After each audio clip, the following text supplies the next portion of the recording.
ఇప్పుడు మనం చూరల్మలాలో ఉన్నాం. చూరల్మలాలో ఇప్పుడు నేను మీకు చూపించబోయే దృశ్యాలు అత్యంత దారుణమైన దృశ్యాలు. ఆ రోజు ప్రళయం జరిగిన రోజు ఈ ఊరు ఏ విధంగా అయిపోయిందో నిన్న మీకు చాలా దృశ్యాలు చూపించాను.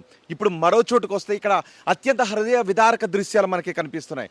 ఒక్కసారి అటు చూడండి, కార్లు ఏ విధంగా తుక్కు తుక్కు అయిపోయి ఇళ్లలోకి దూరిపోయి మనకి కనిపిస్తున్నాయో. అక్కడ కార్లు కనిపిస్తున్నాయి, ప్రొక్లైనర్ ఇక్కడ కనిపిస్తోంది. ఆ ఇంటి మధ్యలో ఒక కారు కూడా చిక్కుబడిపోయింది. ఈ ఇల్లు అయితే పూర్తిగా కప్పబడిపోయిన దృశ్యాలు మనకి కనిపిస్తున్నాయి. ఈరోజు అక్కడ బ్రిడ్జ్ నిర్మిస్తున్నారు. బ్రిడ్జ్ నిర్మించిన తర్వాత అక్కడికి వెళ్తే మొత్తం ఆ గ్రామం అంతా కూడా కనుమరుగైపోయిందని చెప్తున్నారు. అక్కడికి వెళ్ళిన తర్వాత కానీ రెస్క్యూ ఆపరేషన్స్ పూర్తి స్థాయిలో మొదలయ్యే అవకాశం లేదు. చాలామంది ఇక్కడ రెస్క్యూ టీం వాలంటీర్స్గా కూడా స్వచ్ఛందంగా చాలామంది ఇక్కడికి వస్తూ ఉన్నారు. స్వచ్ఛందంగా ఇక్కడికి వచ్చి ఈ రక్షణ చర్యలో పాల్గొంటున్నారు. ఇక్కడ ఒక తెలుగు వారు కూడా మనకి వచ్చారు ఇక్కడ సహాయక చర్యలో పాల్గొనడానికి. హలో అండి, మీరు ఎక్కడి నుంచి వచ్చారు? క్యాలికట్స్. ఓకే, ఎలా ఉంది ఇక్కడ? అసలు చూస్తే మనకు ఇలా ఇబ్బందిగా ఉన్నాయి, కానీ ఇంత ముందు కూడా వచ్చినా నేను ఇక్కడ టూరిస్ట్గా. కానీ ఇప్పుడు చూస్తే అసలు మాకు భలే ఇబ్బందిగా, అంటే భలే కష్టం ఉన్నాయి చూసేదానికి. యాక్చువల్లీ వచ్చినంటే బాడీలు స్నానం చేసి మరో చేసేదానికి వచ్చినాం. అవన్నీ వాలంటీర్ హాస్పిటల్ దగ్గర మస్జిద్ ఉన్నాయి, మేపాడి జుమా మస్జిద్. అక్కడ నిన్న నైట్ దాకా 34 డెడ్ బాడీస్ స్నానం చేసి కబర్ చేసినాం. ఖననం చేశారా? మరి వాళ్ళ అంటే ఎవరిది డెడ్ బాడీస్ గుర్తుపట్టడానికి ఏమన్నా అవకాశం ఉందా? అని గుర్తుపట్టేది మాత్రం అట్లా స్నానం చేయించి వాళ్ళు బంధువులు వస్తాయి, వాళ్ళు ఐడెంటిఫై చేసిన తర్వాత మనకు వదులుతారు. ఇలా ఇంకా ఐడెంటిఫై చేయకుండా ఇంకా 150 డెడ్ బాడీస్ అక్కడ హాస్పిటల్ దగ్గర ఉన్నాయి. ఐడెంటిఫై చేయకుండా 150 డెడ్ బాడీస్ ఉన్నాయి. మొత్తం ఎన్ని డెడ్ బాడీస్ ఉన్నాయి హాస్పిటల్ దగ్గర? హాస్పిటల్ టోటల్ వచ్చి 180 నిన్న సాయంత్రం దాకా. ఇంకా బాడీస్ ఉన్నాయి, తల్లకుండా బాడీ ఒట్టి చేయిలు అట్లా వాళ్ళే కష్టంగా చూసేదానికి అలా మనకు ఇబ్బంది పడుతుంది. మీరు స్వచ్ఛందంగానే ఇక్కడికి వచ్చారు? ఎంతమంది వచ్చారు మీరు? మేము మా ఊర్లో నుంచి ఒక 10-15 మంత్ వచ్చినాం. ఎప్పుడు వచ్చారు?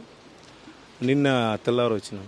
ఓకే, ఇప్పుడు ఇవి చూస్తుంటే మీకు ఎలా, ఇంతకుముందు టూరిస్ట్కి ఇక్కడికి వచ్చారు అంటున్నారు కదా, అప్పుడు ఎలా ఉంది, ఇప్పుడు ఎలా ఉంది? చిన్న టౌన్గా ఉన్నాయి కానీ క్యూట్, అంటే హోమ్ స్టే కానీ అన్నీ ఉన్నాయి ఇక్కడ. టూరిస్ట్ ప్లేస్ మంచి ప్లేస్ యాక్చువల్లీ. ఇప్పుడు చూస్తే వెళ్ళ కష్టంగా ఉన్నాయి, అంటే భలే మారిపోయింది కదా మొత్తం. ఏం చూస్తే మీరు చూడండి, అసలు మీరు యూట్యూబ్లో చూడొచ్చు చూరల్మల అంటే టూరిస్ట్ ప్లేస్ ఎట్లా అనేసి. ఇప్పుడు చూడండి, మీరే డైరెక్ట్గా చూడండి. ఇప్పుడు భలే ఇబ్బందిగా ఉన్నాయి. చూడు ఎన్ని మందులు, చిన్న చిన్న పిల్లకాయలు. మా అక్కడ చూసిన మసీదు కాడ చూసి నిన్న వచ్చి 9 పీపుల్స్ ఒక ఇంట్లో, దానిలో వచ్చి చిన్న బాబు ఒకటి మిగిలిన అందరూ అసలు ఇంకా చిన్న బాబు 9 years బాబు. మిగతా అందరూ వెళ్ళిపోయినాయి, కానీ ఇంకా కూడా డెడ్ బాడీస్ దొరకాలి. దానిలో 3 డెడ్ బాడీలు మొత్తం దొరికింది. అవునవును, వాళ్ళ ఫ్యామిలీలో భలే కష్టంగా ఉన్నాయి అక్కడ కూడా. కానీ హాస్పిటల్ దగ్గర మసీద్ దగ్గర. అవును, గాయపడ్డ వాళ్ళు హాస్పిటల్లో ట్రీట్మెంట్లో వచ్చి 80 పీపుల్స్ అట్లా ఉన్నాయి. ఇంజరీ భలే ఇంజరీ లేదు, అంటే మీడియం. ఓకే, ఇప్పుడు ఈ హౌస్ ఉంది కదా, ఇలాంటి హౌజుల్లో బురదలో కూరుకుపోయి చాలా మంది ఉన్నారు. ఇంకా అక్కడ అంటే ముండకాయం అనేసి పైన ఉన్నాయి ఇంకా జాగా. అట్లు బ్రిడ్జ్ అక్కడ చూస్తారా మీరు, ముందు బ్రిడ్జ్ ఉండింది, ఇప్పుడు బ్రిడ్జ్ లేవు. ఆ పైకి ఎక్కేదానికి ఎవరు కష్టంగా ఉన్నాయి. ఇంకా దానిపైన ఉంటాయి డెడ్ బాడీస్ ఎవరు తెలియదు అసలు. ఇప్పుడు ఎలా ఉందో తెలియదు, ఏమో తెలియదు. వెళ్ళారా మీరు అక్కడికి? వెళ్ళేదానికి వాళ్ళు వదలరు.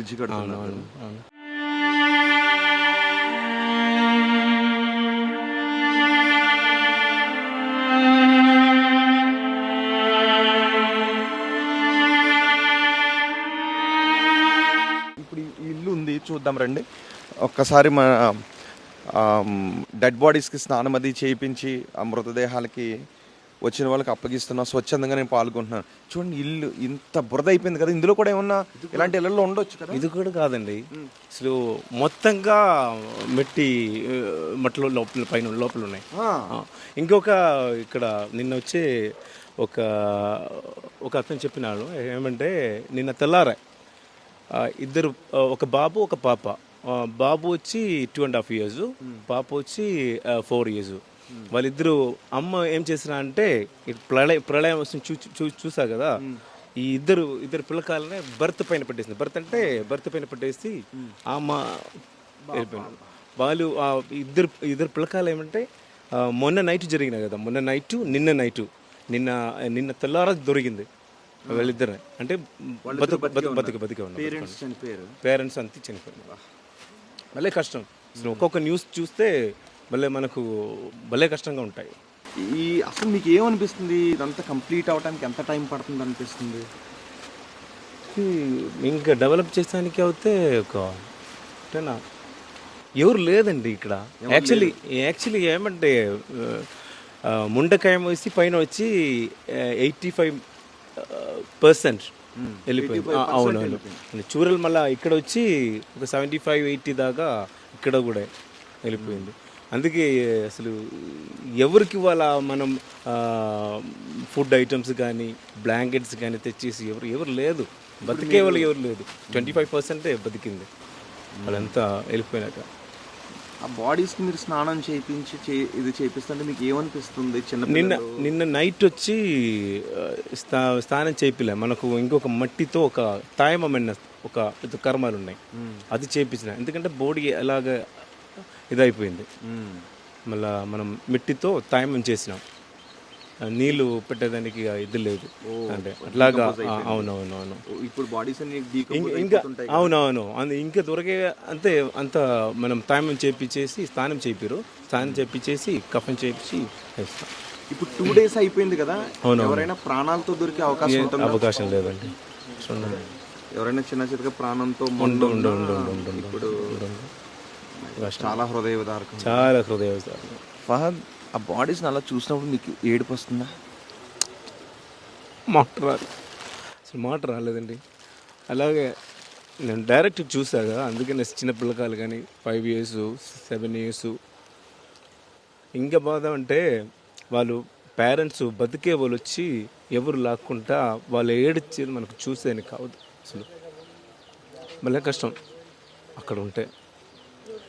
ఇక్కడ చూస్తే మన ఇల్లు కదా, అక్కడ చూస్తే డెడ్ బాడీస్ మనుషులు చూస్తాం, అదే వెళ్ళే కష్టంగా ఉన్నాయి. ఫహద్ కూడా కన్నీరు పెట్టుకుంటూ ఆయన దుఃఖాన్ని ఆపుకోలేకపోతున్నాడు. ఆయన ఎక్కడి నుంచో సాయం చేయడానికి ఇక్కడికి వచ్చి ఆ బాడీస్ని చూసి. ఇంకొకటి ఏంటంటే, ఇక్కడ మీరు చూస్తుంది ఇల్లు కదా, మేము అక్కడ చూస్తుంది మనుషులను చూస్తున్నాం, ముక్కలుగా మారిపోయిన మనుషులను చూస్తున్నాం. చిన్న చిన్న పిల్లలు, వాళ్ళని అలా చూస్తుంటే బాధ వస్తుంది అని ఆయన ఏం ఆశించకుండా స్వచ్ఛందంగానే ఇక్కడికి వచ్చి ఆయన ఒక బేకరీలో బేకరీ నడుపుకుంటారు ఆయన. అలాంటిది ఆ పనులన్నీ వదులుకొని ఇక్కడికి వచ్చి వాళ్ళకి సాయం చేయడానికి ఇక్కడికి వచ్చాడు. ఇలా వచ్చిన వాళ్ళు 100 మంది ఉన్నారు, 100 మంది. అందులో ఫహద్ కూడా ఒకరు. అక్కడ ఆ దృశ్యాలు చూస్తుంటే ఆయన కళ్ళల్లో కూడా మనం చూస్తుంటే బుక్కి వస్తున్న కన్నీళ్ళు కనిపిస్తున్నాయి. మరి కుటుంబ సభ్యులను కోల్పోయిన వారి పరిస్థితి ఇంకెంత దారుణంగా ఉందో మనం అర్థం చేసుకోవచ్చు. నిజానికి హాస్పిటల్ దగ్గరికి వెళ్ళాం, కానీ మీకు డెడ్ బాడీస్ని చూపించకూడదు అన్న ఉద్దేశంతోనే మేము ఆ డెడ్ బాడీస్ని చూపించట్లేదు. చాలా హృదయ విదారకంగా ఉన్నాయి. ఇటు చూసిన చిన్నపిల్లలు, వాళ్ళ తల్లులు, ఇంట్లో అందరూ కలిసి పడుకుంటారు కదా చిన్నపిల్లలతో, పడుకున్న వాళ్ళు పడుకున్నట్టుగా జలసమాధి అయిపోయారు. ఇప్పుడు ఆ బాడీస్ని అందులోంచి తీస్తుంటే, ఆ బురదలోంచి తీస్తుంటే ఒక్కొక్క బాడీ పార్ట్స్ ఊడిపోతున్నాయి, డీకంపోజ్ అయిపోయి. ఇలాంటి హృదయ విదారక దృశ్యాలు ఉన్నాయి. సో వాటిని మీకు మేము చూపించాలనుకోవట్లేదు, కానీ ఈ విపత్తు తాలూకు అత్యంత దయనీయమైన దృశ్యాలు మొత్తం ఇప్పుడు నేను మీకు చూపించబోయే దృశ్యాలు ఎంత దయనీయంగా ఉంటాయో తెలుసా? ఇప్పుడు నేను హృదయం ద్రవించిపోతుంది. ఇల్లు మొత్తం ఇల్లు కప్పబడిపోయింది అందులో. ఇంకా ఇది మీరు చూస్తున్నారు కదా, ఇది సగం కప్పబడిపోయింది, కానీ ఇల్లు రూఫ్ వరకు కూడా కప్పబడిపోయిన ఇల్లులు ఉన్నాయి. అందులో మృతదేహాలను అందులోనే జలసమాధి అయిపోయారు. అలాంటి హృదయ విదారక దృశ్యాలు ఉన్నాయి. ఎప్పటికీ కోలుకుంటుందో, కుటుంబ సభ్యులు కోల్పోయిన వాళ్ళు ఎప్పటికీ కోలుకుంటారో ఒకసారి నేను మిగిలిన ఈ ఊరు పరిస్థితి ఎలా ఉందో చూపిస్తాను. ఇది నిర్మాణంలో ఉన్న ఇల్లు. ఇందులో 6 కూలీలు కూడా ఉన్నారని చెప్తున్నారు. సరే,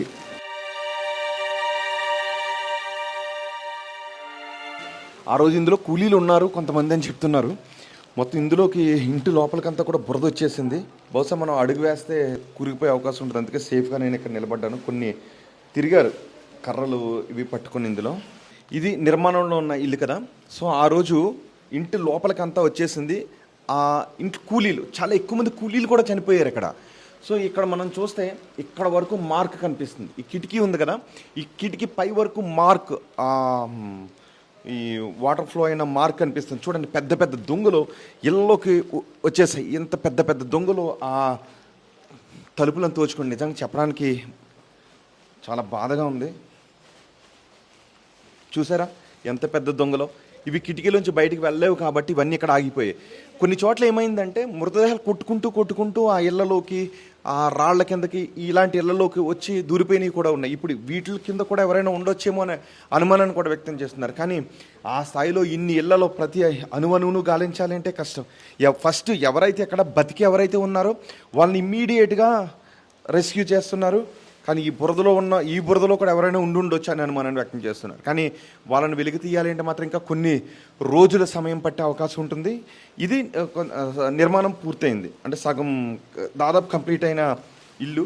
ఒక్కసారి నేను అక్కడికి వెళ్తాను. అక్కడ ఎలాంటి పరిస్థితి ఉందో ఆ కార్లు చూసారా. ఈ ఇల్లు చూడండి ఒక్కసారి. ఇది ఇంకా కొంచెం హైట్లో ఉంది కాబట్టి నిర్మాణంలో ఉన్నది. ఇక్కడికి సగం కప్పబడింది. కానీ ఇది చూడండి, మొత్తం అసలు లోపలికి మనం వెళ్ళలేం, వెళ్తే కూరుకుపోతాం. ఒకసారి నేను బహుశా పైకి వెళ్ళినా అంటే మనం ఆచితూచి, నిజానికి ఇక్కడ ప్రతి అడుగు కూడా ఆచితూచి వేయాలి. ఎందుకంటే ఇదంతా బురద.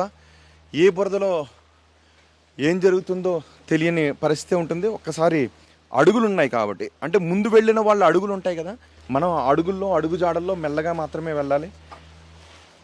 సో ఇక్కడ ఒక్కసారి నేను ఇక్కడ ఏ క్షణంలో వర్షం ఒక 5 నిమిషాల పాటు ఆగుతుంది, మరో 5 నిమిషాలు భారీగా వర్షం కురుస్తుంది. అందుకే మనం రెయిన్ కోట్స్ అందరూ వేసుకొని ఇక్కడ వర్క్ చేస్తూ ఉన్నారు. ఇది మనం ఒక బిల్డింగ్ పైకి వచ్చాం. ఆ రోజు ఈ బిల్డింగ్ పై నుంచి చూడండి ఒక్కసారి, ఇది చూడండి ఒక్కసారి.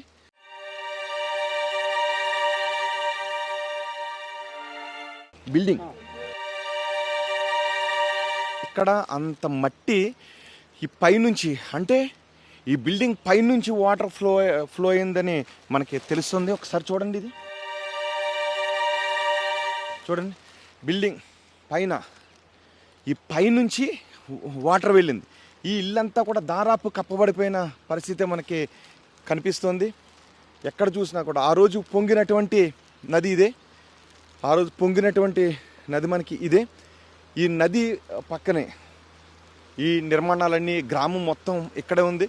నది ఇంకా పొంగుతూ ఉంది. మొత్తం దీని పరిధిని ఇక్కడ వరకు విస్తరించుకొని ఈ ల్యాండ్ స్లైడ్ జరిగింది, క్లౌడ్ బరస్ట్ జరిగింది ఆ రోజు. ఆ ఇల్లు చూడండి ఒక్కసారి, మొత్తం కప్పబడిపోయింది. నిన్న పూర్తిగా ఈ నీరు తగ్గిన తర్వాత ఇప్పుడు ఆ ఇంటి పైకప్పులన్నీ పైకి తేలుతున్నాయి. అందులో ఎవరున్నారో కూడా ఇంకా తెలియదు, ఎందుకంటే అక్కడికి ఆ లోపలికి ఎవరు వెళ్ళే ప్రయత్నం చేయలేదు. ఇప్పుడు ప్రొక్లైనర్స్ వచ్చిన తర్వాత మాత్రమే ఆ లోపలికి వెళ్ళి అక్కడ రెస్క్యూ ఆపరేషన్ చేసే అవకాశం ఉంటుంది. ఒకసారి ఈ ఇల్లు చూడండి, ఎటు చూసినా హృదయ విదారకమే. ఆ పరివాహక ప్రాంతంలో ఇళ్ళన్నీ కూడా జలసమాధి అయిపోయిన పరిస్థితి కనిపిస్తుంది. ఇంత హృదయ విదారకంగా ఈ గ్రామం మొత్తం కొట్టుకుపోయింది. చూరల్మల అటుపక్కన ముండక్కల్ ఉంది. ముండక్కలకి ఇప్పుడు బ్రిడ్జ్ వేస్తున్నారు. అక్కడ కొంతమందిని చూడొచ్చు. ఇంకెవరైనా రెస్క్యూ ఆపరేషన్స్ చేసే వాళ్ళందరూ ఆ దూరంగా తాళ్ల సాయంతో వెళ్తూ ఉన్నారు కదా. ఇంకొంచెం అవతల ఆర్మీ సిబ్బంది తాళ్లను గట్టిగా పట్టుకుని రెస్క్యూ సిబ్బందిని అటువైపు తరలిస్తున్నారు. బ్రిడ్జ్ కంప్లీట్ అయితే కానీ ఎవరెవరు ఎక్కడ ఎలాంటి పరిస్థితిలో ఉన్నారు అనేది తెలియని పరిస్థితి ఉంటుంది. నేను మిగిలిన చోట కూడా ఇంకొన్ని ఇళ్ళ దగ్గర కూడా తీసుకువెళ్తాను. ఒకసారి అక్కడ కూడా వెళ్దాం. ఎందుకంటే ఒకవేళ ఎవరైనా చిరుప్రాణంతో, మనం చూసాం కదా, ఇప్పుడు ఒక వ్యక్తి చెప్పారు, ఒక తల్లి తను చనిపోతూ 2 బిడ్డలను బెత్త పైన పెట్టేసి ఆమె చనిపోయింది అని. ఒకవేళ నిజంగా ఎవరైనా ఒకవేళ ప్రాణాలతో ఉన్నా మనం కూడా వాళ్ళకి సాయం అందించడానికి అవకాశం ఏర్పడుతుంది. దాదాపు ఇక్కడికి కొన్ని ఇళ్ళ దగ్గరికి ఎవరు రాలేదు కూడా. ఎందుకంటే ప్రాణాలతో ఎంత చేసినా కూడా సహాయక చర్యలు ఎంత చేసినా కూడా ఇక్కడ ఏదో ఒక వెల్త్ కనిపిస్తూ ఉంటుంది. చాలా ఫాస్ట్గా చేస్తున్నారు, చాలా వేగంగా యుద్ధ ప్రాతిపదికన సహాయక చర్యలు చేస్తున్నప్పటికీ కూడా సరిపోవట్లేదు అవి. స్వచ్ఛందంగా వందలాది మంది ఇక్కడికి వచ్చి రెస్క్యూ ఆపరేషన్స్లో పాల్పంచుకుంటున్నారు, కానీ సరిపోవట్లేదు అవి. ఒక్కసారి అటుపక్కకి వెళ్దాం. అక్కడ ఇంకా దయనీయ పరిస్థితి, ఎక్కడ చూసినా చాలా దారుణమైన దృశ్యాలే కనిపిస్తున్నాయి. ఒక్కసారి నేను అక్కడికి తీసుకువెళ్తాను మిమ్మల్ని. మరిన్ని వీడియోస్ కోసం ఛానల్ ని సబ్స్క్రైబ్ చేయండి, లేటెస్ట్ అప్డేట్స్ కోసం వాట్సాప్ ఛానల్ ని ఫాలో చేయండి అండ్ లింక్ డిస్క్రిప్షన్ లో ఉంది.